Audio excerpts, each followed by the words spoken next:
வேலுண்டு வினையில்லை மயிலுண்டு பயமில்லை புகனுண்டு குறைவில்லை மனமே கந்தனுண்டு கவலை இல்லை மனமே கந்தனுண்டு கவலை இல்லை மனமே வேலுண்டு வினையில்லை மயிலுண்டு பயமில்லை புகனுண்டு குறைவில்லை மனமே கந்தனுண்டு கவலை இல்லை மனமே கந்தனுண்டு கவலை இல்லை மனமே மனமே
A soulful melody that we witnessed.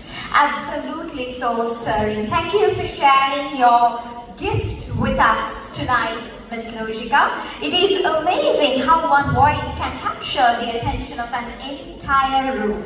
So once again, thank you to Miss Lojika Annamalai, who is our very old student from the Department of Law, University of Jaffna, and also Ganeshwaran Divyasagar, who played the Mirudangam, and Ganeshwaran Vidyasagar, who played the violins, who are Jaffna Hindu College Old Boys.